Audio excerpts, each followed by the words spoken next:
আমি ধন্যবাদ। শুরু করি। বরাবরই আপনি যখন আসেন আমরা অনেকগুলো বিষয় নিয়ে কথা বলি। একদম ডাকসু নির্বাচন এর ভোট গ্রহণ শেষ হয়েছে, ফলাফল অপেক্ষমান। অনেক রাত আমরা যখন কথা বলছি, গভীর রাত। তখন হয়তো যখন প্রোগ্রামটি যাবে তখন ফলাফল হয়তো আমাদের সামনে চলে আসতেও পারে। শেষের দিকে এসে ভোট হবার পরে, মানে নির্বাচন ভোট গণনার সময় থেকে আমরা দেখছি নানান রকম অভিযোগ, পাল্টা অভিযোগ। বৈষম্য বিরোধী ছাত্র আন্দোলনের ভিপি প্রার্থী তারা বলছেন, সাংবাদিক মানে বলছেন শিবির প্রার্থী সাদিক কায়েম তিনি কেন্দ্রের ভেতরে মেকানিজম করেছেন আর ছাত্রদল বাইরে থেকে, এটা তার অভিযোগ। এদিকে ছাত্রদল আবার স্লোগান দিচ্ছে যে শিবির, জামাত শিবির এর প্রার্থী তারা এরকম কথা বলছেন, ভোট চোরের কথা বলছেন যে তাদের প্রতিরোধ করতে হবে। বলছেন শেখ হাসিনাকেও নাকি ছাড়িয়ে গেছেন ছাত্রদল প্রার্থী, ভিপি প্রার্থী বলছেন প্রশাসনের। এরকম নানান রকম অভিযোগ, পাল্টা অভিযোগ কিন্তু দেখছি আমরা। আপনি আসলে যেহেতু ফলাফল এখনো আসে নাই, আপনার কাছে এই প্রক্রিয়াটা কেমন মনে হলো? এই মানে এর পরবর্তী সময় এখন পরিস্থিতি কেমন মনে হচ্ছে? সামনে কি সংঘাত হতে পারে কিনা আপনার বিশ্লেষণ জানতে চাই। প্রথমত আমি ডাকসু নির্বাচন সেইভাবে ফলো করি, এই জন্য করি না যে আমার কাছে নির্বাচনটা একদমই গুরুত্বপূর্ণ না। যে সরকার সামনে জাতীয় নির্বাচনের দিকে যাচ্ছে সেই সরকার হঠাৎ করে শিক্ষা প্রতিষ্ঠানের নির্বাচনের জন্য অস্থির হয়ে গেল, এই পুরো ব্যাপারটার মধ্যে এক ধরনের অসুবিধাজনক বিষয় আছে। হুম। এবং আপনি লক্ষ্য করলে দেখবেন যে সব বিশ্ববিদ্যালয়ে তারা নির্বাচন দেয় না, বেছে বেছে 3-4টা বিশ্ববিদ্যালয় নির্বাচন দিয়েছে। এর নিশ্চয়ই কারণ আছে, এবং যে কারণ রয়েছে সেটা কিন্তু এখন কিছু কিছুটা মানুষ বুঝতেও পারবে যে কেন তারা অল্প কয়েকটা বিশ্ববিদ্যালয়ে এইভাবে নির্বাচন দিয়েছেন। তাড়াহুড়া করে তারা নির্বাচন শেষও করার চেষ্টা করেছে। কেন? আমি মনে করি যে সেটা মানুষ বুঝতে পারবে, আপনি অপেক্ষা করেন দেখবেন যে এটা বের হয়ে আসবে যে কি কারণে তারা এটা করেছেন। কিন্তু যে বিষয়টি পরিষ্কারভাবে বোঝা গিয়েছে সেটি হচ্ছে যে এই নির্বাচনটি অনেকটা দায়সারা ভাবে করা হয়েছে, কেননা অভিযোগ তো আসতেই পারে যে আগে থেকে ব্যালট বাক্সে ব্যালট ভরা হয়েছে। তাহলে তারা এই যে প্রাচীন কালের এই লোহার ফ্যাক্টরি থেকে বানানো এক ধরনের আলমারি সদৃশ্য ব্যালট বাক্সে কেন ব্যালট ঢুকে, ট্রান্সপারেন্ট ব্যালট বাক্স তৈরি করা এখন কোনো ব্যাপারই না। আরএফএল এর বাক্স পাওয়া যায়, ওইটাকে শুধু কিনে লক করে চারিদিকে বন্ধ করে ওইটাকে ভালোভাবে ওইটার ভিতরেই বানানো সম্ভব ট্রান্সপারেন্ট ব্যালট বাক্সে। ফলে ট্রান্সপারেন্ট ব্যালট বাক্সে কয় টাকা খরচ হতো? তারা ইচ্ছা করে এইসব অভিযোগের জায়গা রেখেছেন।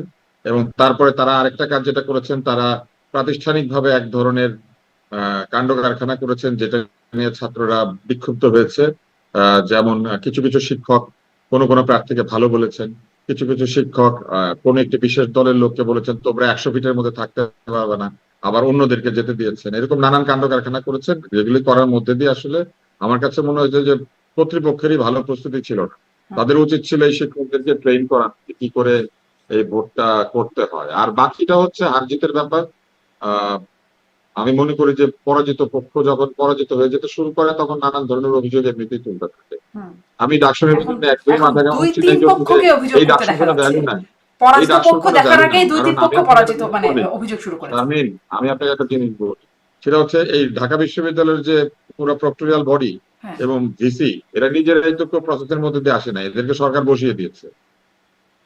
এরা তো কোনো প্রসেসের মধ্যে দিয়ে আসে হুম। নাই। আপনি তো জানেন যে ঢাকা বিশ্ববিদ্যালয়ের শিক্ষকদের মধ্যে একটা নির্বাচন হয়, সেই নির্বাচনের মধ্যে দিয়ে ভিসি প্রার্থীরা তাদের প্যানেল নির্বাচিত হয়, তারপর সেই প্যানেল থেকে একজনকে বেছে নেওয়া হয়। যিনি এখন ঢাকা বিশ্ববিদ্যালয়ের ভিসি, তিনি কি কোনো প্যানেল থেকে এসেছেন? তাকে দিয়ে দেওয়া হয়েছে।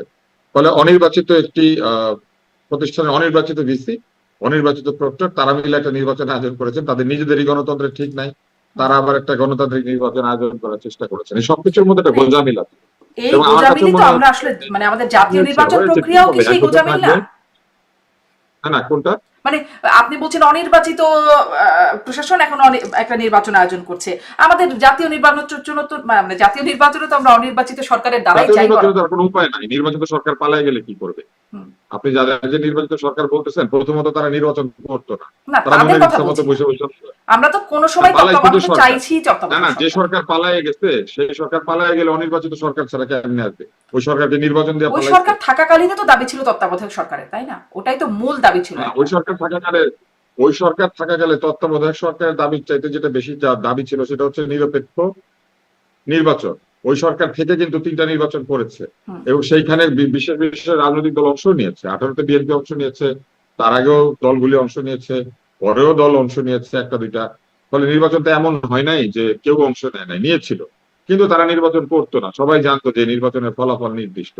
ফলে ওই সরকার তো আসলে নির্বাচন করতো না, এবং ওই সরকার নির্বাচন করতো না এটা সবাই জানে।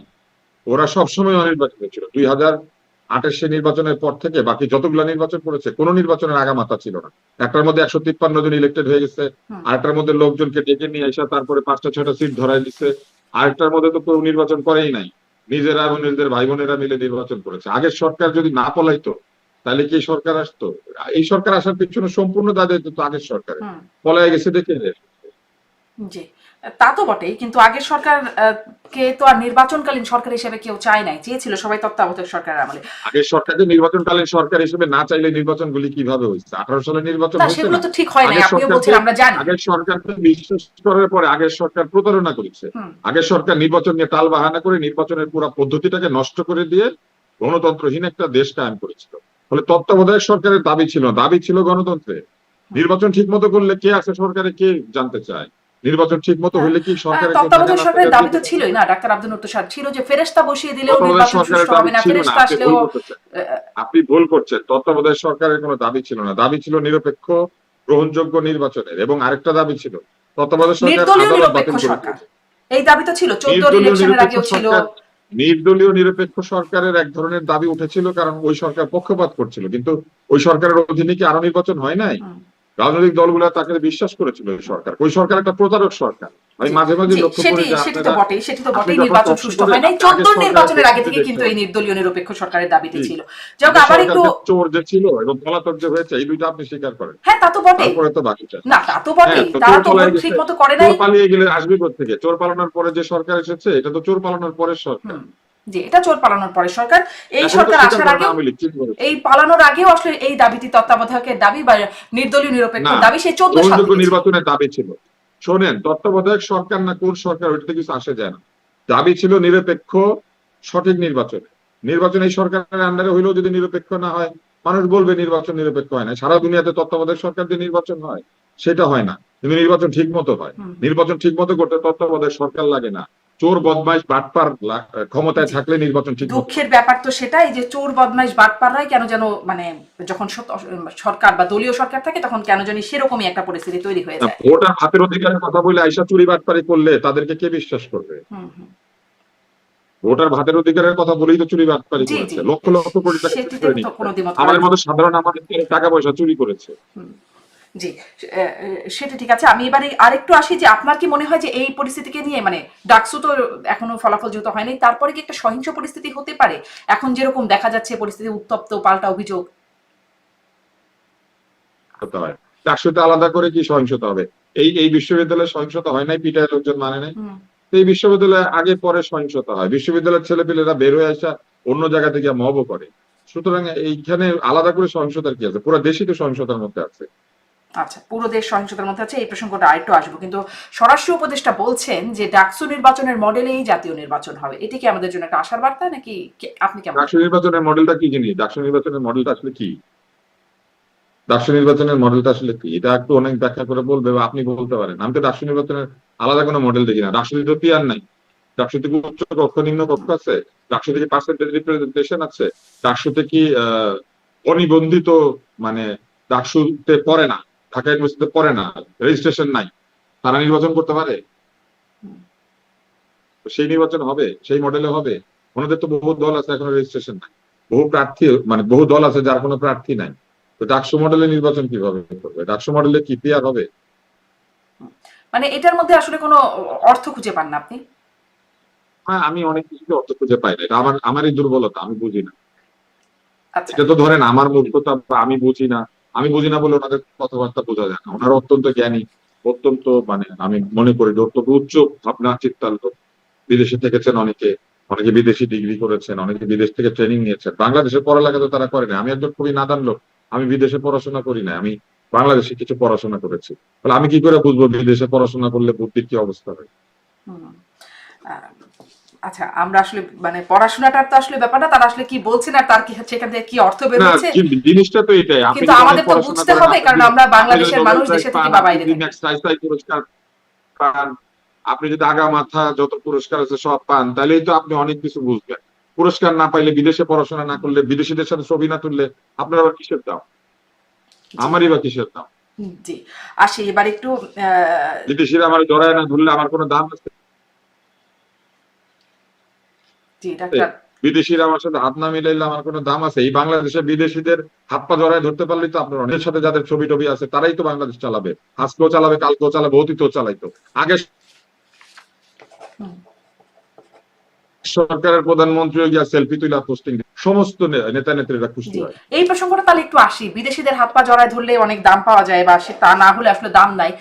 একটা কথা বিদেশিদের সাথে সম্পৃক্ত মানে প্রসঙ্গ বলে মনে হয় একটু যুক্ত করি যে আমি কদিন আপনাকে আগে বলবো প্রধান এই কথা কথাটা, বলছেন, অ্যাকচুয়ালি আমি বাইডেনের সাথে ডাক্তার সেলফি আব্দুল লতিফ সাহেব প্রশ্নটা একটু করি। বাইডেনের সাথে সেলফি হ্যাঁ তোলার পর ওবায়দুল কাদের বলেছিল তলে তলে সব ঠিক হয়ে ঠিক গেছে। হয়ে গেছে, হ্যাঁ। আচ্ছা, তারপরে আহ, এই কি বলে ঋষি সুনাক হাঁটুগেরি কথা বলছে, এটাকে পোস্ট দিয়ে বলছে দেখো দেখো ওনার সামনে সবাই হাঁটুগেরা বসে পড়ে।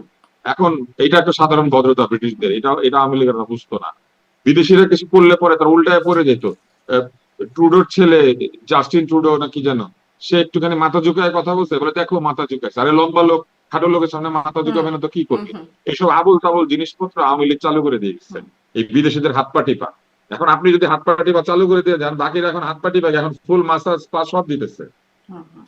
মানে তলে তলে সব যে ঠিক হয়ে গেছে বলছিলেন, কিন্তু সে যে ঠিক হয় নাই আসলে তলে তলে, সেটা তো ওবায়দুল আবার কাদের যে একটা মিথ্যা কথা শুনে, ওবায়দুল কাদেরকে আমি ব্যক্তিগতভাবে চিন্তা কেন বড় ভাই হিসেবে ভালোবাসতাম, কি কারণে? ছোটবেলায় তাকে রাজনীতি করতে দেখছি। এখন ধরেন আপনি যখন ছোট, আপনার বয়স যখন 17-18, তখন যদি আপনি একটা লোককে দেখেন যে কিরকম নেতা ঘুরে বেড়ায়, মানুষকে নেতৃত্ব দেয়, আপনার এক ধরনের তার প্রতি একটা ভালোবাসা শ্রদ্ধা হবে, বড় ভাই না? হুম এরকম আমার খায়রুল কবির খোকন আমার বড় ভাই, এরকম আমানুল্লাহ আমান আমার বড় ভাই, এরকম আসাদুজ্জামান রিপন আমার বড় ভাই, এরকম এম এম আকাশ আমার বড় ভাই ছিল। কেন? কারণ আমরা যখন ছোট রাজনীতির দিকে একটু একটু বুদ্ধি গজাচ্ছে, যদি আমার আর একটু বুদ্ধি হওয়ার পর আমি বুঝছি যে এই রাজনীতি বাটপার এবং বদমাইশদের রাজনীতি, আমি সেই রাজনীতির সঙ্গে থাকি নাই। আমি ছাত্র অবস্থা থেকে রাজনীতি ত্যাগ করছিলাম। 92 সাল থেকে আমার কোনো সম্পর্ক না, আমি 94 সালে এমবিবিএস পাস করছি, আমি 92 সালে এদেরকে লাভ মেরেছি। এখন মূল জায়গাটা কোথায়? আপনি বড় ভাই হিসেবে কাউকে পছন্দ করতে পারেন, কিন্তু নেতা হিসেবে সারাদিন মিথ্যা কথা বলতো। তো ইউরেনিয়াম মাথার মধ্যে ঢেলে দিতে চাইছিল। উনি একজন নেতা, উনি জানেন না যে ইউরেনিয়াম কোনো তরল পদার্থ না, এটা মাথার মধ্যে ঢালা যায় না। এতটুকু ইউরেনিয়ামের যে ওজন, সেই ওজন ওনার 14 গোষ্ঠী মিলে আলগাইতে পারবে না। তো এগুলো তো ছিল তাদের আইকিউ, এগুলো দিয়ে দেশ চালাইছে। হাতের মধ্যে দামি দামি ঘড়ি, প্রত্যেকদিন নতুন নতুন স্যুট, এগুলো দিয়ে দেশ চালাইছে। তো চালাই তো আজকে অবস্থা করছে। হুম। জি এই যে বিদেশিদের সাথে সম্পৃক্ততার কথা প্রসঙ্গে আওয়ামী আমি লীগ কিন্তু বলছিলাম যে নিজের প্রশ্নটা সমালোচনা, করব। আওয়ামী লীগ কিন্তু নিজের সমালোচনা নিতে পারে না। আপনি আওয়ামী লীগের সমালোচনা করলে আপনি রাজাকার। আচ্ছা, আর আর মানে সমালোচনা আসলে কে ঠিক সঠিকভাবে নিতে পারে সেই প্রশ্নটাও একটু করতে চাই। হ্যাঁ, সমালোচনা নিতে পারে, আপনি কমিউনিস্টদেরকে সমালোচনা করেন, নিতে পারবে। এই দেশে সবচেয়ে বেশি সমালোচনা কে মানে নিতে পারছে সমালোচনা জানেন? না নিয়ে তারা কি করবে, বা সমালোচনা করলে তারা আসলে করতেই বা কি পারে? কারণ ওরা সমালোচনা করলে ওরা সত্যি কথা শুনতে পায়। কেউ যখন তাদেরকে চোর বলে, ও তো জানে চুরি করছে, এই জন্য নিতে পারে না। বুঝতে পারছেন? কারণ চোরকে আপনি বলতেছেন সবার সামনে চোর, ও তো জানে এটা সত্যি কথা, এই জন্য নিতে পারে না। কিন্তু জি আমাকে যদি মানে কেউ ধরেন বলে, তার আমি হাতে এটা উড়াই পাওয়ার দিব, আছে, আমি আপনি জানি যে সমালোচনা চোর করলে বলি। আপনাকে সে রাজাকার বলতে পারবে এবং কিছু ব্যবস্থাও নিতে পারবে, বা এখনো যারা সরকারে আছে তারাও হয়তো, কিন্তু কমিউনিস্ট আসলে কি বা করতে আপনি পারবে? কি আমার ব্যাখ্যাটা বুঝতে পারছেন? আপনি কি আমার ব্যাখ্যাটা বুঝতে ভুল পারছেন? আমি বুঝতে যদি পারে। আপনাকে এখন একটা খারাপ কথা বলি, আপনি জানেন এই কাজটা আপনি করেন নাই, হ্যাঁ অথবা আপনি উড়াই দিবেন যে এই লোকটা আবল তাবল মিথ্যা কথা বলে আমার। কিন্তু যদি কেউ চোরকে চোর বলে, সে তো ভাবে আমার সব কথা বলে দিচ্ছে। আমি আপনাকে একটা জোকস বলি। এই ইয়ের আমলে, স্টালিনের আমলে, একটা লোক রাস্তার মধ্যে দাঁড়ায় বলতেছে যে স্টালিন একটা পাগল, স্টালিন একটা ছাগল, স্টালিন একটা পাগল, স্টালিন একটা ছাগল। তো তখন তাকে ধরে নিয়ে গেছে পুলিশ। তো ধরে নিয়ে গিয়ে তাকে জেলে দিছে। কেন জেলে দিছে? বলছে রাস্তার মধ্যে দাঁড়া উৎপাত করতেছিল, এই জন্য 1 বছর শাস্তি। তো তাইলে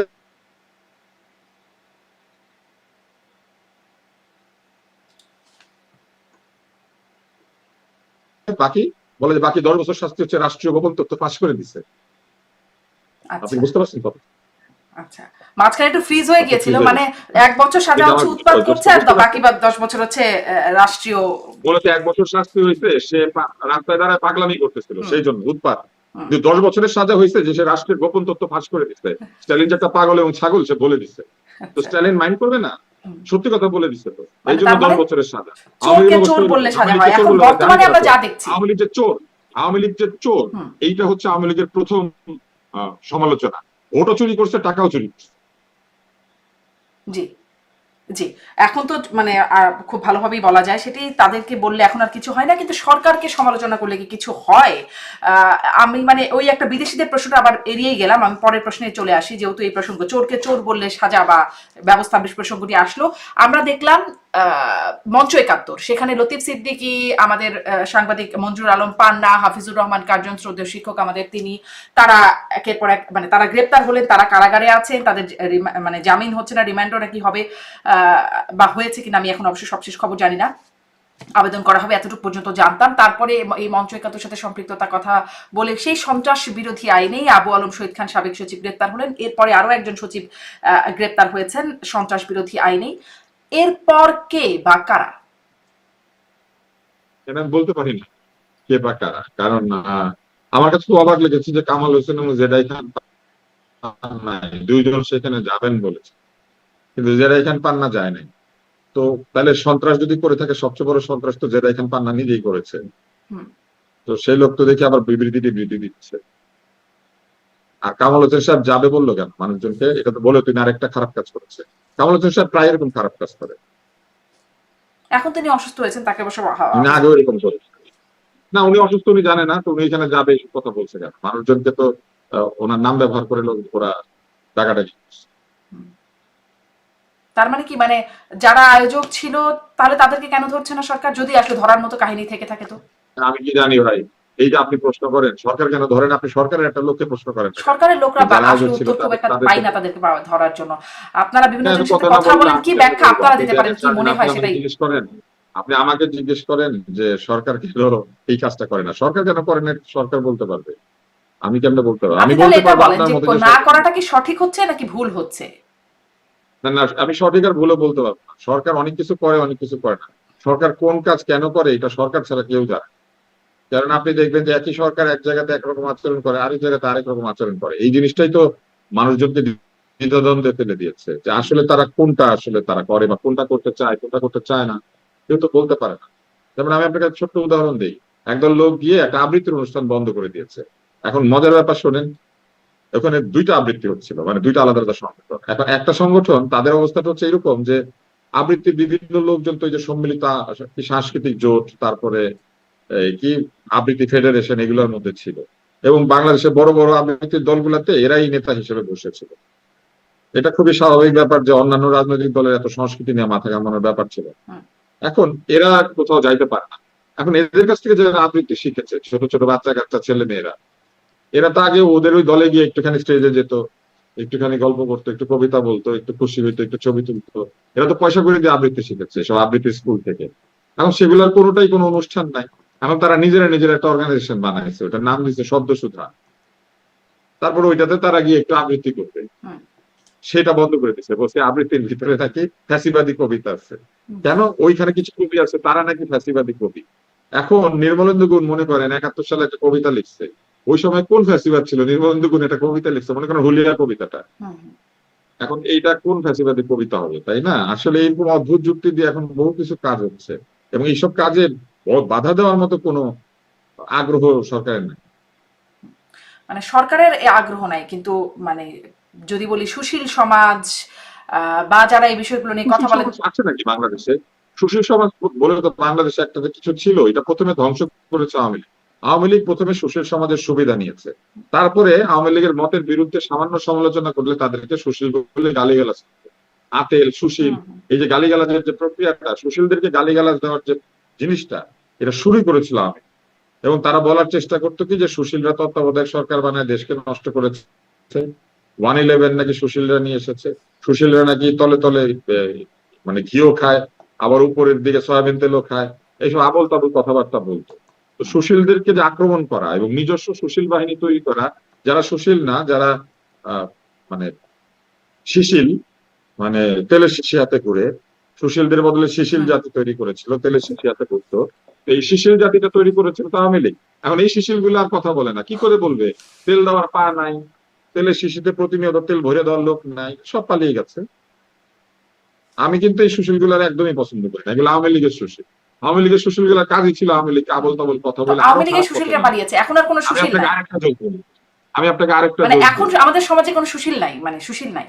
শোনেন আওয়ামী লীগের সম্পর্কে একটা গল্প বলছি। পাবনা মেন্টাল হাসপাতালের বাইরে একটা লোক গাড়ি পার্ক করবে, তো পিছন থেকে একটা লোক বলতেছে আসো আসো আসো আসো, তো ও ব্যাক করছে, করার পরে ধপাস করে পড়ে গেছে। পড়ে যাওয়ার পর লোকটা নেমে বলতেছে আপনি এটা কি করলেন, আমার গাড়িটাকে ড্রেনে ফেলে দিলেন। তখন লোকটা বলতেছে আসো আসো আসো, আরেকটা গাড়িকে বলতেছে। তখন ও জিজ্ঞেস করতেছে আপনি আসো আসো করতেছেন কেন? বলে তোরটা ছিল 39, এটা 40। মানে ও এই পর্যন্ত 39টা গাড়ি ট্রেনে ফেলে দিয়েছে, 40 নাম্বারটাকে আবার ডাকছে। হুম। বুঝতে পেরেছেন? তো আওয়ামী লীগের সুশীল গুলা 39 বার আওয়ামী লীগের গর্তে ফেলা, এবার 40 বার ফেলেছে। কারণ এরা তো তেল দেওয়া ছাড়া কিছু করে নাই, ওরা আওয়ামী লীগের সমালোচনা করতো। জি। আচ্ছা, আমরা আওয়ামী লীগের সুশীলরা গেল, এখনো কি কোনো সুশীল নাই? আপনি কি মিউট হয়ে গেছেন নাকি আপনাকে আমি শুনতে পাচ্ছি না? কথা বলতে দিত না কেন? আল মাহমুদ তাদের দলের কবি না? হুম। অথচ এই ধরনের একটা কবি, যার কবিতা কিনা বাংলাদেশের সেরা কবি, আওয়ামী লীগ তো এই কাজ করেছিল। হুম। সুশীল সমাজকে বিভক্ত করে, রাজনৈতিক ভাবে তাদেরকে আলাদা করে, সুশীল সমাজের মধ্যে নিজেদের লোকজন তৈরি করে সুশীল সমাজটাকে নষ্ট করেছিল জি। আওয়ামী লীগ কি নষ্ট করে? মানে কবি, সাংবাদিক, সংস্কৃতি কর্মী সবই তাদের হতে হবে, অথবা তারা ওই যে আপনি বলছিলেন রাজাকার না হয়ে না, যাবে? সবই তাদের হতে হবে না। হ্যাঁ। তারা তাদের হওয়াইতে হবে, এবং যারা তাদের হবে না তাদেরকে তারা স্বীকার করতো না যে তারা সুশীল, তাদেরকে আচ্ছা। জায়গা দিত না, আচ্ছা। তাদেরকে কোনো জায়গায় কথা বলতে দিত না। হ্যাঁ। তো সেই আওয়ামী সুশীলদের মানে সুশীলদের কি হলো, তারাও হয়তো পালিয়ে গেছে কিনা? এখন যারা কথা নাই বলছেন, তো, আমি একটু তাকে এটা একটু কার আমাকে বলেন, কার ডাক্তার পদলেহন আব্দুল করবে? নূর তুষার। পদলেহন করলে কিছু পেত? এই পদলেহন করার বিনিময়ে তারা কিছু পেত? হ্যাঁ। এখন পাওয়ার লোক নাই, দেওয়ার লোক নাই, সুশীলদের মুখ বন্ধ। আচ্ছা, মানে শিশিল, আপনি যাদেরকে আসলে শিশিল বলে আখ্যায়িত করছিলেন তারা। সুশীল, আমি এদেরকে সুশীল বলি, হ্যাঁ। কারণ এদের দুই পকেটে তেলের শিশি। তেলের শিশি নিয়ে ঘোরা সেই শিশিলরা এখন বন্ধ করে রেখেছে তাদের সেই শিশিলের করে। ব্যবসা।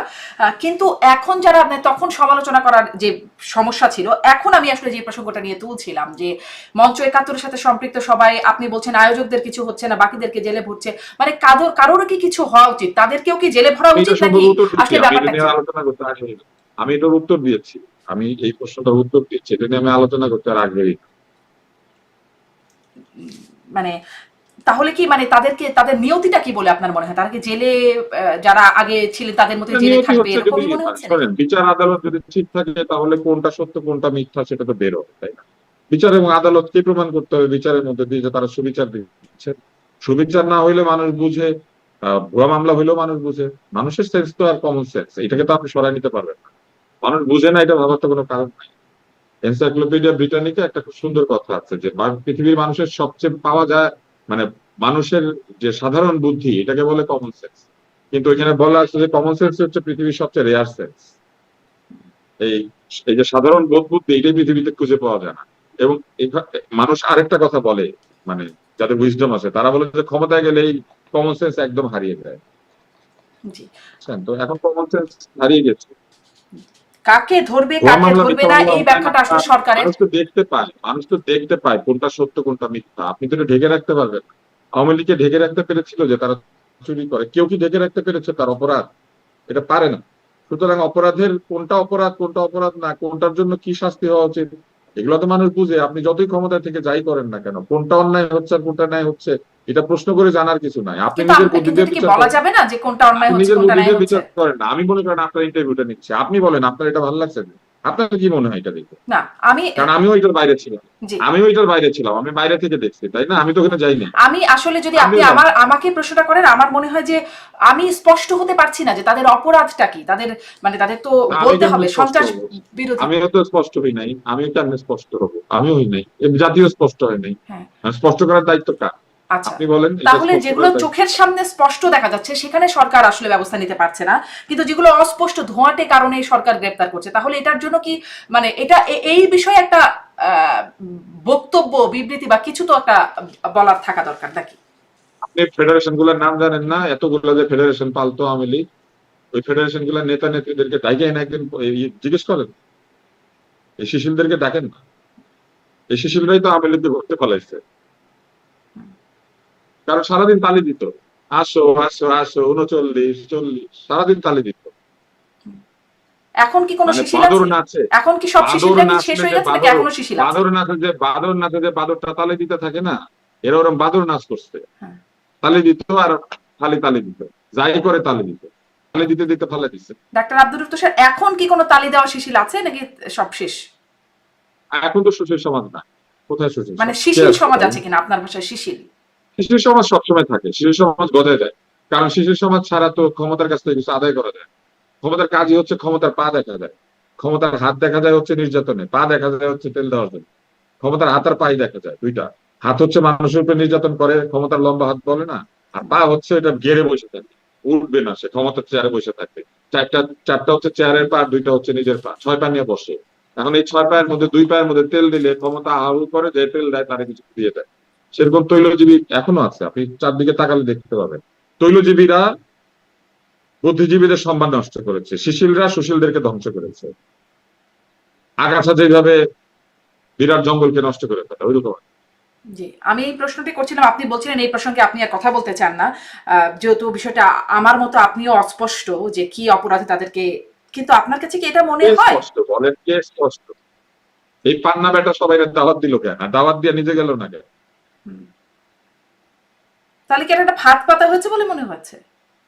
আমি জানি না, আপনি বারবারই আপনারা খোঁচাইতেছেন, আমারে খোঁচায় লাভ নাই তো। আপনি যেটুক জানেন আমিও সেটুক জানি। ও আচ্ছা, আমি যেটুকু জানি আপনিও সেটুকু জানেন। আচ্ছা, মানুষ, সাধারণ মানুষ হ্যাঁ, সেইটুকু সবাই জানে, সবাই তো আসলে একটা পারসেপশনের উপরে চলে। যদি জানানোর মতো বিশেষ কিছু থাকে সেজন্যই আসলে বারবার প্রশ্ন। আচ্ছা, এটা যদি আপনি আর এই বিষয়ে বলতে না চান তাহলে আমার প্রশ্নটা তাহলে রয়ে গেল যে আসলে এরপর কে বা এরপর কারা আরো আছে কিনা, তালিকাটা আরো লম্বা হবে কিনা সেটি আমাদের জানা নাই। তাহলে একটা ঘটনা আর একটা মাঝখানে দেখলাম যে এনিবডি ক্যান বি, বিকজ ওইখানে তো কেন কাকে কি জন্য ধরতেছে কেউ তো জানে না। সুতরাং এটাতে যে কেউ হইতে পারে, না, যে আপনিও হইতে পারেন। আপনি দেশে আসলে আপনার ধরে বলেন, আপনিও আসতে পারেন। হ্যাঁ, আপনি হতে পারেন। বলবেন, হ্যাঁ হইতে পারে না, ধরার জন্য তো কোনো কারণ লাগে না। না, আপনি নিশ্চয়ই আসলে আপনার শিশিররা তো আর হবে না, তারা তো নিশ্চয়ই এরপরে কে আশেপাশে আছে। জিজ্ঞেস করলে আমাকে, শোনেন, এরপরে কে আমাকে জিজ্ঞেস করলে আমার একটা টিয়া পাখি পালতে হবে, তারপরে কাগজ রাখতে হবে, তবে টিয়া পাখিটা হাঁটতে হাঁটতে যাবে, যাওয়ার পর টিয়া পাখি একটা নাম তুলবে, আমি বলবো এইটা। এছাড়া তো আর কারো পক্ষে বলা সম্ভব না কে ধরা পড়তেছে। সরকার নিশ্চয়ই গুলিস্তানে টিয়া এলেন পাখি দ্বারা, দিয়ে এই কাজটা করাচ্ছে না। গুলিস্তানের মোড়ে দাঁড়িয়ে এলেন দ্বারা এটা খোঁজাখুঁজি না করলে কিংবা বাটি চালান না দিলে বোঝা সম্ভব না তো, কারণ এটা তো কোনো যুক্তি নাই। না, কিন্তু এটার তো একটা নিশ্চয়ই ট্রেন্ড আছে। সরকার তো নিশ্চয়ই টিয়া পাখি দিয়ে নাম উঠিয়ে উঠিয়ে জেলখানায় ঢুকাচ্ছে না। আল্লাহ জানে, আমরা তো জানি না। আপনি জানেন? না, আমি জানি না। আপনি আমার বারবার বলাতে চাচ্ছেন, আপনি খুঁজে বের করেন না টিয়া যে পাখি আমার করে আসলে নাকি, সেই কারণ আপনি খুঁজে বের করার সামর্থ্য নাই ডাক্তার আব্দুল তুষার। এর মাঝখানে আরেকটা ঘটনা দেখলাম যে কাদের সিদ্দিকীর বাসায় টাঙ্গাইলে তার বাড়িতে হামলা হলো, তারপর তিনি একটা সমাবেশ ডাকলেন, তারপরে সেখানে ছাত্রদেরও কোন একটা সংঘ যেন সমাবেশ ডাকলো, এবং তারপর সেখানে 144 ধারা জারি হলো টাঙ্গাইলে। কাদের সিদ্দিকী বললেন মুক্তিযোদ্ধাদের সমাবেশে 144 ধারা জারি করা হলো বা করতে দেওয়া হলো না, এটা একটা নজির সৃষ্টি হলো, এরকম একটা কথা তিনি বলেছেন।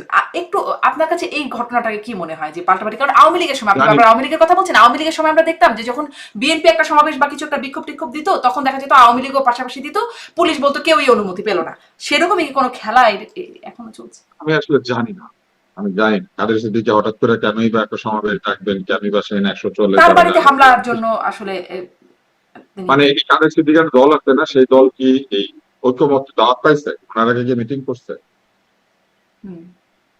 আমি জানি না, তারা তো আমার জানা নেই, আপনি জান না জানতে কাদের পারেন, সিদ্দিকী। আপনি জানতে পারেন। হ্যাঁ, না, কাদের সিদ্দিকী তো জান না। ওনার একটা দল আছে না, গামছা পার্টি, উনি একটা গামছা পার্টি করছে না, গামছা পার্টি কোনো তো দাওয়াত পাইছে? না, কাদের সিদ্দিকী জান না ঐক্যমত কমিশনে, সেটা আমি মানে ওনাকে দাওয়াত দিচ্ছে, মানে ওনাকে দাওয়াত দিচ্ছে। তো এই সরকার ওনার রাজনীতিবিদ মনে করে না, উনি উনি মিটিং করতে গেছে। উনি তো আমি আসলে যখন ধরেন এটা, আমি এত রাত আমার খিদা লাগছে, আমি খাই নাই, আপনাদের সামনে বসে কলা খাচ্ছি। আচ্ছা, খান খান, দর্শক নিশ্চয়ই এটা দেখবে। এটা নিশ্চয়ই খুব একটা খেতে খেতে কথা যদি বলতে পারেন কথা বলেন, কোনো সমস্যা নাই। কথা বলতে পারলেই হলো আর কি। তো মানে আপনি এটাকে কি মনে করেন যে এই মুক্তিযোদ্ধাদের সমাবেশটা যে হলো না বা হতে দেওয়া হলো না, 144 ধারা জারি করা হলো, এটিকে আসলে কেমন হলো? আমি জানি না, আপনি বারবারই আমাকে জিজ্ঞেস করেন পুলিশ কি করছে, আমি জানবো, আমি কেমনে জানি? 144 ধারা আপনি জারি আসলে করে কি জানেন ডাক্তার আব্দুল তুষার, সেটাই বলেন আজকে। আমি জানি না, আমি তো আপনার মতো ইনভেস্টিগেটিভ জার্নালিজম করি না। আমিও ইনভেস্টিগেটিভ জার্নালিজম করি না। না, কেন 144 ধারা জারি করছে আপনি আমারে জিজ্ঞেস করেন? আমি 144 ধারা জারি করেছে কিনা এটা জিজ্ঞাসা করছি না কিন্তু ডাক্তার আব্দুল তুষার, আমি আপনাকে জিজ্ঞাসা করছি যে বিষয়টা কেমন হলো। 144 ধারা পুলিশ মনে করেছে জারি করার দরকার, জারি করেছে। 144 ধারা সরকার যে কোনো কারণে জারি করতে পারে, 144 ধারা সরকার যে কোনো কারণে জারি করতে পারে, এটার জন্য কিন্তু কোনো কিছু লাগে না। সরকার যদি মনে করে ওই জায়গাতে একটু গন্ডগোল হবে, বলে দিতে পারে 144 ধারা, ডিসি জারি করতে পারে, এটার জন্য কোনো কারণ লাগে না। আমাদের দেশে যেসব আইন কানুন আছে সেগুলো খুব জনবান্ধব, জনবান্ধব না, এগুলো ব্রিটিশ আমলে তৈরি করা এবং ব্রিটিশ আমলের আইনি। আপনি কি জানেন ব্রিটিশ আমলে 144 ধারা জারি করলে কি হইতো? কি হতো? ব্রিটিশ আমলে 144 ধারা জারি করলে যেখানে 144 ধারা হইতো, ওইখানে সাধারণ মানে ভারতীয় জনগণ হাইটে যাইতে পারতো না, আমাগুড়ি দিয়ে যাইতো। সোজা দাঁড়ায় 2 পা দিয়ে হাঁটতে দিত না। এবং এটা আছে, কেওস অফ এন এম্পায়ার নামে একটা বই আছে, খুঁজে বের করলে দেখবেন। কেওস অফ দ্য এম্পায়ারের মধ্যে একদম রাইটাররা লিখে দিছে কোথায় কত তারিখে কিভাবে এই ব্রিটিশ পুলিশ সাধারণ ভারতীয় জনগণকে, তখন তো আমরা সবাই ভারতীয় জনগণ ছিল, কিভাবে হাঁটু গায়েরা রাস্তা দিয়ে ক্রল করে যাইতে বাধ্য করতো 140 ধারা জারি করতে। সেইগুলো তো এই আইন, এগুলো কি হাজার মানে শত বছর ধরে এই আইন পাল্টেছে না, সেইভাবে ইচ্ছা করলে জারি করতে হবে, মনে হইলো জারি করতে, এটার জন্য কোনো কিছু লাগে না। জি, মনে হলো জারি করলো, কিন্তু জারি করার পরে যেটা যেরকম দেখলাম আমরা, মানে সমাবেশটা আসলে হতে পারলো না, মুক্তিযোদ্ধাদেরকে সমাবেশ ডাকা হয়েছিল সেটি হতে পারলো না। এটিকে একটা মানে কেমন বার্তা দিল, বা এটিকে একটা ভালো নজির সৃষ্টি হলো? আপনি আমাকে একটা জিনিস বলেন, আপনি এখানে আরেকটা ঝামেলা আছে, রাজনৈতিক দল জনসমাবেশ না ডেকে আলাদা করে শুধু মুক্তিযোদ্ধা সমাবেশ ডাকে। এরা সবাই বয়স্ক মানুষ, এখন কি মুক্তিযোদ্ধারা সব তরুণ? এরা কি জেনজি? না, তো এদেরকে ডাকে আনার এত চেষ্টা কেন? এরা এখন যারা মুক্তিযোদ্ধা আছেন তারা সম্মান নিবেন এবং তারা তাদের পলিসি দিবেন বা তারা তাদের মতামত দিবেন, আপনি আলাদা করে জনসভা ডাকতেছেন কেন? মানে তিনি একটা প্রতিবাদ করতে চাচ্ছেন। কাদের সেদিকে জনতা নাই, উনি জনতাকে ডাকতে পারে না? তো মুক্তিযোদ্ধাদের ডাকলে সমস্যা কি? সমস্যা আছে না জনতা আমার কাছে কোনো সমস্যা নাই, কিন্তু আলাদা করে ডাইকা না আপনি সুযোগ দিতেছেন কেন সবগুলারে একসাথে ধরার জন্য? আপনার মনে হয় যে এরকম সবগুলো একসাথে আসলে সবগুলোকে একসাথে ধরার মতো একটা প্রক্রিয়া চলবে? আমার মনে হয় না। আপনি বারবার আমাকে জিজ্ঞেস করেন, আমার মনে হয় না। আপনার কি মনে হয়? এই আমার কাজই তো জিজ্ঞাসা করার জন্যই আপনাকে গভীর রাতে প্রশ্নেরই ধারা বদলাইতে হবে আপনাকে। আপনি বারবার বলতে থাকেন আপনার কি মনে হয়, আপনি কি জানেন, আমি কিছু জানি না। তাহলে কি আপনাকে ডাকাটাই ভুল হয়েছে ডাক্তার আব্দুল নূর তেশার? আপনি অনেক কিছু জানেন, আপনি অনেক কিছু বিশ্লেষণ করতে পারেন বলেই আপনার বিশ্লেষণগুলো খুব এটা বদলাইতে হবে। কারণ আপনি আমাকে বারবার জানতে চাচ্ছেন এটা কেন করছে, ওইটা কেন করছে, কে কোনটা কেন করছে, আমি কেন বলবো না, কে কোনটা কেন করেছে সেটি আমার প্রশ্ন না ডাক্তার আব্দুল নূর তেশার। আপনি একটু খেয়াল করে আমার প্রশ্নগুলো শুনেন। আমি বলছি এই বিষয়টা কেমন হলো, এটা কেমন বার্তা যাচ্ছে, এটা নিয়ে আপনার বিশ্লেষণ কি, এই হচ্ছে আমার প্রশ্ন। একটু আগে আমি আপনাকে কমন সেন্স নিয়ে গল্প বলছি, আপনি কি চান এখন আমি আবার কমন সেন্স নিয়ে গল্প বলি? আপনার যতটুকু কমন সেন্স আমারও ততটুকু কমন সেন্স। জি, সেই কমন সেন্স গুলো শেয়ার করেন, সেই কমন সেন্স গুলো শেয়ার করেন। প্রশ্ন করার তো কিছু নাই, যে প্রশ্নের উত্তর সবাই জানে, এটা এত কষ্ট করে প্রশ্ন করতে হয়? আপনার সাথে আমার এখন তর্ক হইতেছে। আমার মনে হয় না আসলে আমরা সবাই এই প্রশ্নগুলোর উত্তর একই ভাবে জানি, এক একজন এক এক রকম ভাবে জানে, সেজন্য আমি জানি না। আমি বলেছি আমি জানি না। হ্যাঁ, আচ্ছা, আপনি এটি জানেন না। আপনি কি এই বিষয়টি একটু বলতে আগ্রহী হবেন যে মানে আমাদের আইন শৃঙ্খলা পরিস্থিতি একটু খারাপের দিকে বলেছেন আমাদের স্বরাষ্ট্র উপদেষ্টা আর কি সম্প্রতি মবের ঘটনা প্রসঙ্গে তাকে। একটু খারাপের দিকে না, আইন শৃঙ্খলা পরিস্থিতি অনেক খারাপ, এটা উনি বললেই হবে না। যেমন এটা আমরা দেখতে পাচ্ছি, এটা আমি যে জনগণ এটা আমি মন্তব্য করতে পারি, কারণ আমি তো জনগণ, আমি তো রাস্তায় থাকি, আমি তো দেখি, আমি তো প্রতিদিন দেখতে পাই শুনতে পাই, কিন্তু এটা আমি এটার মধ্যে বাস করি। সুতরাং উনি যদি বলে একটু উন্নতির দিকে একটু অবনতির দিকে, এগুলা কিছুই না, অনেক খারাপ আইন শৃঙ্খলা পরিস্থিতি। জি, মানে সেখানে ফেসবুক খুলেন, আপনি ফেসবুক খুললে প্রতিদিন চিন্তায় রাহাজানি, মানুষকে পিটাচ্ছে মারতেছে, এইসব ভিডিও আসতেছে। এগুলা কোত্থেকে আসে, তাই না? ওই 5ই আগস্টের সময় বা জুলাই মাসে যেমন ভিডিও আসছে, আমরা সেই ভিডিও যেমন বিশ্বাস করছি, এই ভিডিও বিশ্বাস করি। তো সকল ভিডিওই তো বিশ্বাস করতে হবে। তাহলে সেই ভিডিও বিশ্বাস করলে তো একটা সরকার যারা 12 মাসের বেশি ক্ষমতায় আছে এখন, তারা যদি আইন শৃঙ্খলা পরিস্থিতির উন্নতি করতে না পারে, সেটা তো দেখা যাচ্ছে।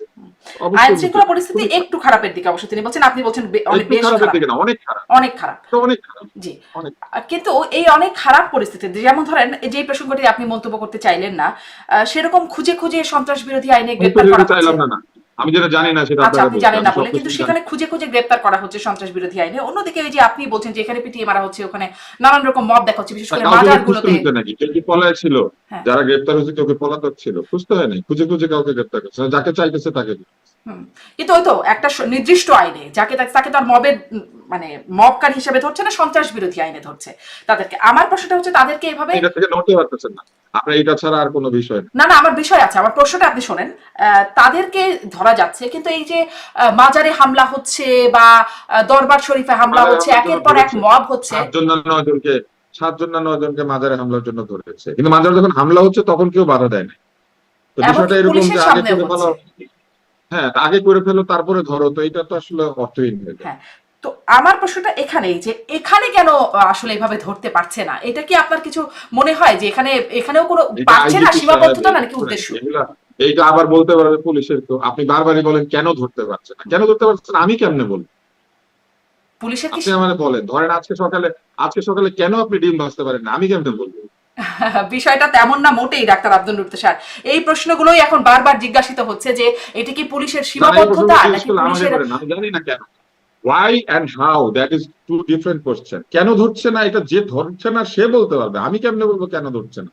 আমারটা তো হবে স্পেকুলেশন। সেটাই আমি যদি আমি আসলে ধরতে যাই সেটাই তখন জানতে চাচ্ছি যে এই যে আমি তো ধরতে স্পেকুলেট পারছে না, করি না, ধরতে যে আমি পারছে না সেটা আমরা স্পেকুলেশন থেকে দেখছি কোনো ডাক্তার কিছু আব্দুল নূর বলি না, তুষার। আমি স্পেকুলেশন থেকে কোনো কিছু বলি না। হুম। এখন আমি জানলে বলি, না জানলে বলি। যে আপনি সেটাই আমার জিনিস কেন ধরছেন, আপনার কি কেন মনে হয় এটা কি ধরতেছেন, এটার উত্তর দিবে সীমাবদ্ধতা নাকি স্বরাষ্ট্র। এখানে কেন ধরছেন না এটার উত্তর দিবে স্বরাষ্ট্রমন্ত্রী, কেন তিনি ধরেন। দিচ্ছেন না, তিনি তো আমি আসলে বলতে কিছুটা আমি খারাপের দিকেই আমি বলছেন। বলতে পারি উনি ধরে না, হ্যাঁ। আমি বলতে পারি উনি ধরে না, সেটা আপনিও বলতে পারেন উনি ধরে না। হুম। তো সেখানে আসলে আপনার কি মনে হয় এখানে সীমাবদ্ধতা নাকি এখানে আসলে উদ্দেশ্যের ঘাটতি বা সৎ উদ্দেশ্যের ঘাটতি? আপনার কি মনে হয় আমি যে পাঞ্জাবি পরছি, আমার শার্ট নাই, এটা সীমাবদ্ধতা, নাকি আমি পাঞ্জাবি পরছি এটা আমার চয়েস? এটা এটা আমি বলতে পারি এটা আপনার চয়েস। হ্যাঁ, আপনি বললেন কিন্তু এটা তো সত্যি না হইতে পারে, আমার শার্ট নাই আসলে, না না আমি আমি জানি, মোটা এটা সোটা আমি হয়ে জানি, গেছিলাম। এটা আমি জানি হ্যাঁ, ডাক্তার আব্দুল নূর তুষার। না না মনে এটা করেন এটা একটা একদম না, স্বাভাবিকভাবে শুধু সবাই জানে, আপনার আপনার মতো অবস্থা এই সম্পন্ন দেখেন, এই যে মানুষের আপনি শার্টও থাকবে জানেন, পাঞ্জাবিও থাকবে। জানেন দেখে উত্তর দিচ্ছেন, আপনি জানেন দেখে উত্তর হুম। দিচ্ছেন, আমি এরকম জানলে উত্তর দেই, না দিলে আমি এরকম আপনার মতোই বলি যেটা ও আমি আচ্ছা, জানি। আপনি জানেন না যে সরকারের মানে আইন শৃঙ্খলা বাহিনীর সীমাবদ্ধতা নাকি উদ্দেশ্যের ঘাটতি, এই বিষয়ে আপনার কোনোই ধারণা নেই? না এটা কি আমরা পারবো? আমি কি আইন শৃঙ্খলা বাহিনীর সাথে কাজ করি? ওনাদের বন্দুকে গুলি আছে নাকি নাই আমি জানি। আচ্ছা, মানে আসলে সীমাবদ্ধতা নাকি আসলে তাদের সতীর্থ মানে ইচ্ছার অভাব, এই বিষয়ে আপনার কোনো ধারণা নেই, এই বিষয়ে আপনি আসলে বলতে পারবেন না। তার সম্পর্কে আমার এই ধারণা নেই, কারণ এই ধারণা থাকতে গেলে you have to be transparent. আপনাকে কথা বলতে হবে, আপনাকে এমন ভাবে কাজ করতে হবে যেটা লোকে বুঝতে পারে। তো বুঝতে না পারলে আমি আন্দাজে কল্পনা করে কেমনে বলবো। এখানে এখন আমরা আরেকটা প্রসঙ্গে একটু যাই। মির্জা ফখরুল ইসলাম আলমগীর বলছেন ডানপন্থা, মাঝখানে বেশ কয়েকবার আপনি এটা নিশ্চয়ই শুনেছেন যে ডানপন্থা, উগ্রপন্থা, দক্ষিণ পন্থার বিস্তার হচ্ছে বা উত্থান হচ্ছে, এরকম প্রসঙ্গে মির্জা ফখরুল ইসলাম আলমগীর বেশ কয়েকবার বলছেন। আহ, এখানে আসলে এই যে সম্প্রতি ঘটনাগুলো দেখা যাচ্ছে সেটা কি তার কোনো প্রতিফলন বলে মনে করেন? এই ডানপন্থা দক্ষিণ পন্থার উত্থান বলে মনে করেন? ডানপন্থার উত্থান বলে শব্দ আসলে আমি কোনো কিছু দেখি না, সেটা কোনো ডানপন্থার উত্থান হয় না। এখানে অরাজকবাদী যারা যারা এনার্কিস্ট তাদের উত্থান হয়েছে। ডানপন্থীরা কি আইন কানুন মানে না? পৃথিবী যেখানে যাবেন বরং তারা কঠোর কঠোর আইন করতে হবে। ডানপন্থীরা মূলত আইনের মাধ্যমে, কঠোর কঠোর আইনের মাধ্যমে এক ধরনের তীব্র সংখ্যার জোরে অথবা তাদের দলের জোরে তারা দেশ শাসন করতে চায়, এবং ডানপন্থাই এক পর্যায়ে গিয়ে ফ্যাসিস্ট হয়ে যায়। অতএব আওয়ামী লীগ যেটা করেছিল, আওয়ামী লীগ তো উগ্র ডান দলে পরিণত হয়েছিল, আওয়ামী লীগ তো মাঝখানে ছিল না। তো সেরকম ডানপন্থার উত্থান এখন হয় না, এই ডানপন্থা আরো আগে থেকে আওয়ামী লীগের হাত দিয়ে উত্থান হচ্ছে। Awami League become a fascist party বা become a extreme right. Awami League মুখে বলতো যে সে মধ্যপন্থী, মুখে বলতো সে সংস্কৃতি পছন্দ করে, কিন্তু সে তার নিজের সংস্কৃতির বাইরে কারো সংস্কৃতি পছন্দ করে। তার নিজের একটা সংস্কৃতি আছে, ওইটা সে সবার জন্য প্রেসক্রাইব করতো। তো সেই রকম ডানপন্থার উত্থান অনেকদিন থেকে হয়েছে, কিন্তু এখন যেটা হয়েছে এটা অরাজকতাবাদীদের উত্থান, অ্যানার্কিস্টদের উত্থান। এরা কোনো আইনি রাখতে দিতে চায় না, এরা নিজের হাতে আইন তুলে দিবে, যাকে খুশি তাকে যা খুশি করবে, একে গালি দিবে, ওকে মারবে, ওর বাড়ির সামনে বসে পড়বে, কারোর কাছ থেকে চাঁদা তুলবে, কাউকে গিয়া পায়ে ধরে সালাম করবে, কারোটা ভালো বলবে, কারোটা খারাপ বলবে, ওদের মনের ইচ্ছা মতো ওরা চলতে চায়। এটা অরাজকতাবাদী, এটা হচ্ছে অ্যানার্কিস্ট। জি। আহ, সেই অরাজকতাবাদী মানে এটির একটা বিস্তার আপনি দেখতে পাচ্ছেন। সে এখন তাহলে সেটা নিশ্চয়ই সরকারের জনপ্রিয়তার উপরে তার একটা প্রভাব পড়ছে, যেহেতু এই বিষয়গুলোর বিস্তার বা এই সরকারের জনপ্রিয় হওয়ার তো কোনো দরকার নেই, এই সরকার ভোটে দাঁড়াবে। না এই ভোটে দাঁড়াবে সরকারের না। জনপ্রিয়তা করার তো কিছু নাই। এই সরকারকে জনপ্রিয় হইতে আসছিল, না এই সরকার আসছিল দায়িত্ব পালন করে মানুষকে দেখাই দিতে যে প্রকৃত দায়িত্ব পালন কেমন হয়, একটা মডেল সরকার কিরকম হয়। এইটা হচ্ছে এই সরকারের দায়িত্ব। এই সরকারের মডেল সরকার হওয়ার কথা, আদর্শ সরকার হওয়ার কথা, যেটা দেখে রাজনীতিবিদরা শিক্ষা নিবে যে দেখো সরকার কেমনে চালাইতে হয়। তো সেইটা হচ্ছে এই সরকারের দায়িত্ব। এদের তো জনপ্রিয়তা হওয়ার জন্য এরা আসে নাই, এরা কি ভোটে দাঁড়াবে? যে জনপ্রিয়তা দিয়ে কি করবে? মডেল ধরেন সরকার খুব হতে পারলো। জনপ্রিয় হয়ে গেল, তাহলে কি তারা এই দেশটা চালাইতেই থাকবে নাকি নির্বাচন ছাড়া? তা তো না। বলে এই সরকার তো জনপ্রিয় হইতে আসে না, এই সরকার আসছিল মডেল ফার্মেসি, মডেল থানা, ওরকম মডেল সরকার। মানে এইরকম লেখাপড়া জানা এত ভালো ভালো লোক, তাহলে এই সরকারের আদর্শ সরকার হওয়ার কথা। তারা আদর্শ সরকার হয়ে আমাদেরকে দেখাবে, তাদের তো জনপ্রিয় সরকার হওয়ার দরকার। জি। সেই আদর্শ সরকারের জায়গায় মানে সে 8ই আগস্টে সেই আদর্শ সরকারের যে অবস্থান ছিল, এখন নিশ্চয়ই সেই আপনি যে অরাজকতার চিহ্ন দেখছেন তার নিশ্চয়ই একটা প্রভাব তার উপরে পড়েছে। আপনি কি, আমি তখন প্রশ্নটা মাঝে অরাজকতা মাঝে ছিল, করি, এখন আরো অরাজকতা বেড়ে গিয়েছে, যার ফলে এই সরকার আদর্শ সরকার হইতে পারে নাই। জি, আমি এই প্রশ্নটা মাঝে মাঝে করি যে এই আপনি আসলে এই সরকারকে, আপনি অবশ্য আদর্শ সরকারের জায়গায় মাপকাঠিটা মাপছেন আদর্শ জায়গা থেকে, সেখানে আপনি এই সরকারকে 8ই আগস্ট, গত বছরের 8ই আগস্টে কেমন মার্ক দিতেন? আপনি আসলে গত বছরের 8ই আগস্টে কেমন নাম্বার দিতেন, আর এখন আপনার এখানে এসে কেমন নাম্বার দেবেন? আমি নাম্বার দেই না, আপনার এই অনুষ্ঠানে আগেও একবার আমাকে আমি প্রায়ই এই প্রশ্নটা করি। আমি নাম্বার দেই না, নাম্বার দেওয়ার কিছু নাই, সরকার তো ভোটে দাঁড়ায় নাই, আচ্ছা, সরকার তো আমার জনপ্রিয়তার অ্যাপ্রুভালও চায় না, নাম্বার দেওয়ার কি আছে? অন্যদিকে সরকার পারছে, সরকার কিছু পারে নাকি পারে না, পারলে 100, না পারলে 0। সরকার তো একটা কাজ করে না, তাই না? সরকার 100টা কাজ করে। সরকার আইন শৃঙ্খলা রক্ষা করে, সরকার ব্যাংকিং ব্যবস্থা নিয়ন্ত্রণ করে, সরকার অর্থনীতি নিয়ন্ত্রণ করে, সরকার শিশু ও নারী কল্যাণ করে। সরকার তো বহু কাজ আছে, একটা কাজ। ফলে যে যেখানে ভালো কাজ করতেছে ওইখানে 100, আর যেটা পারতেছে না ওইখানে 0। জি, আচ্ছা, আপনি 10টা পেপারে পরীক্ষা দেন, অঙ্কে ফেল করছেন নাকি? অঙ্কে ফেল করলে তো আপনি পুরাটাই ফেল। ওইরকম আপনি যদি 1টা 2টা 3টা জায়গায় ফেল করেন তাহলে পুরাটাই ফেল হয়ে যায়। যার মধ্যে একটা হচ্ছে মানুষের নিরাপত্তা, মানুষের জানমালের নিরাপত্তা, আরেকটা হচ্ছে সুবিচার। এই দুইটা হচ্ছে প্রাইমারি দায়িত্ব সরকারের। তারপরে যদি তারা অর্থনীতি অন্য কিছু না পারে তাহলে আরো ফেল করতে থাকে। কিন্তু জানমালের নিরাপত্তা হচ্ছে সরকারের প্রথম দায়িত্ব। আপনি এই দেশে আপনি বেঁচে থাকতে পারবেন এবং আপনি অপঘাতে আপনার মৃত্যু হবে না, আপনাকে ভয় পেতে হবে না অনৈতিক কিছু না করলে। এই জায়গাটাই প্রতিষ্ঠা করা হচ্ছে একটি আদর্শ সরকারের প্রথম দায়িত্ব। এই জায়গাতে সরকার প্রায় শূন্য পেয়েছে। এই শূন্য পাওয়া অবস্থায় দেখা যাচ্ছে মানে সরকার বলছে আসলে সামনের বছর ফেব্রুয়ারিতে নির্বাচন হবে, পৃথিবীর কোন শক্তি সেই নির্বাচনকে, এটা তো একটা ভালো কাজ। পৃথিবীর সরকার কোন যদি একটা শক্তি ভালো সেই কাজ করে নির্বাচনকে এটা ঠেকাতে পারবে না। সরকার যদি ফেব্রুয়ারিতে নির্বাচন করে এটা হবে সরকারের সবচেয়ে ভালো কাজ, সবচেয়ে সোয়াবের কাজ, সবচেয়ে চমৎকার কাজ, যেটা করলে ওনারা খানিকটা জনপ্রিয় হয়ে যাবে। পৃথিবীর কোন শক্তি সেই নির্বাচনকে ঠেকাতে পারবে না বলে এই সরকার দাবি করছে। কিন্তু উপদেষ্টা আসিফ মাহমুদ, আমি একটু প্রশ্নটা করি ডাক্তার আব্দুল নূর তুষার, উপদেষ্টা আসিফ মাহমুদ বলছেন যে ডিসেম্বরে ভোট চাওয়া অনেকেই এখন নির্বাচন পেছানোর ষড়যন্ত্রে লিপ্ত। এই কথাটি বলছেন উপদেষ্টা আসিফ মাহমুদ। আপনার কি কোনো বিশ্লেষণ আছে যে আসলে কারা ভোট পেছানোর ষড়যন্ত্রে লিপ্ত, বা আসিফ মাহমুদের বক্তব্যকে আপনি কিভাবে মূল্যায়ন করেন? উপদেষ্টা আসিফ মাহমুদ ডিসেম্বরে যে ভোট চেয়েছে সে কেন নির্বাচন পিছাতে চাবে? সেটা আগেই ভোট চেয়েছে। কিন্তু তারা কি এখন কোন ষড়যন্ত্রে লিপ্ত? মানে উপদেষ্টা আসিফ মাহমুদ যেমন ডিসেম্বরে ভোট চায়, কেউ যদি ডিসেম্বরে ভোট চায় সেটা আগেই ভোট চেয়েছে, সে পিছাতে চাবে? সে তো ডিসেম্বরে চেয়েছিল। বলেন। জি, তার মানে এখানে আসলে কোনো ষড়যন্ত্র, তাদের মধ্যে কোনো ষড়যন্ত্র আপনার আছে বলে মনে হয় না? ভোটে যে যাইতে চায় না সে ভোট পিছাইতে চায়, অথবা ভোট না হোক সেটা চায়। ভোটে যে যাবে সে তো চাবে তাড়াতাড়ি ভোট। যে মুখে বলবে আমি ভোট করব না, যে ভোটের আগে 25টা শর্ত দিবে, তার নির্বাচন পেছানোর ইচ্ছা। ভোট নিয়ে যার কোনো শর্ত নাই সে তো সবার আগে নির্বাচন করতে চায়। এই সূত্রে গেলে আপনি বুঝবেন যে কে পেছাতে চায় আর কে চায় না। তিনি কি এখানে সেনাবাহিনীকে মেন করতে পারেন? আসলে ডিসেম্বরে ভোটের কথা তো বলেছিল কতক্ষণের এই অনুষ্ঠান? কতক্ষণের? এই তো শেষ, আমার এটাই শেষ প্রশ্ন, আসলে নির্বাচন শেষের নির্বাচন এই প্রশ্ন। হ্যাঁ, কি হয়েছে বলেন। জি, এবার প্রশ্নটা জি, বলেন। প্রশ্নটা ওটাই যে মানে সেনাবাহিনীও কিন্তু বলেছিল যে ডিসেম্বরে নির্বাচন, সবচেয়ে আগে সেনা প্রধানের কাছ থেকে এটি শুনেছিলাম। সেনাবাহিনী সহ সকলে আশা করেছিল ডিসেম্বরে নির্বাচন হবে, এরকম একটা বিষয় হয়েছে, এবং সেই চাপেই সরকার ফেব্রুয়ারিতে নির্বাচন দিয়েছে। না হলে সরকার বলতেছিল জুন মাসে, তাই না? আপনার অনুষ্ঠানে আলাপ হয়েছিল, আমি বলেছিলাম যে আবহাওয়া, পরীক্ষা, ঈদ এইসব বিবেচনায় নিলে ফেব্রুয়ারির মধ্যে ইলেকশন করতে হবে, এরপরে এটা পিছিয়ে যাবে, জুনেও হবে, এটা বলেছিলাম। এটা স্বাভাবিক কমন সেন্স, সেই কমন সেন্স থেকে এটা সবাই বুঝতে পারে। এবং নির্বাচন নিয়ে যেহেতু আমাদের অনেকের আগ্রহ, তাহলে আমরা সবাই নির্বাচন হতে চাই, আমরা সেটা বলেছিলাম।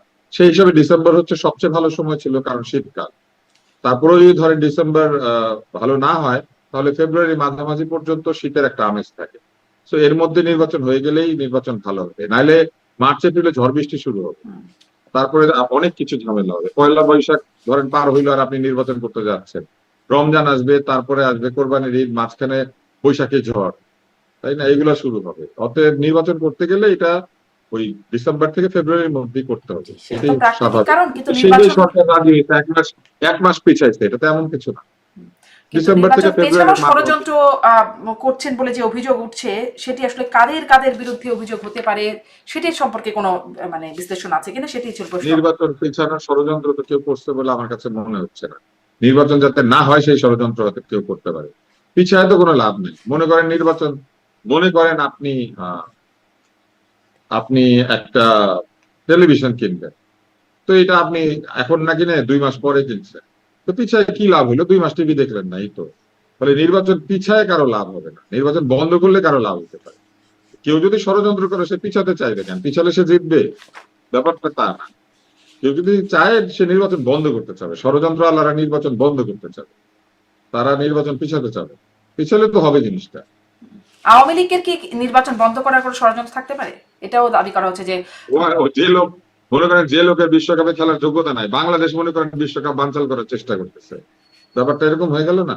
বাংলাদেশ বিশ্বকাপে চান্সই পাবে না, কিন্তু বাংলাদেশ বিশ্বকাপ বানচাল করে দিবে, ব্যাপারটা এরকম হয়ে গেল না? আওয়ামী লীগের নিজের কোনো ঠিক নাই, নেতা নেত্রীরা দেশে নাই, আওয়ামী লীগের লোকজন কোথাও দাঁড়াইতে পারে না, আওয়ামী লীগ নির্বাচন বানচাল করতে চায় কি কারণে? নির্বাচনে সে অংশই নিতে পারবে না, এটা বানচাল করলে কি আর না করলে কি? ওকে পিছালে পরে অংশ নিতে পারবে?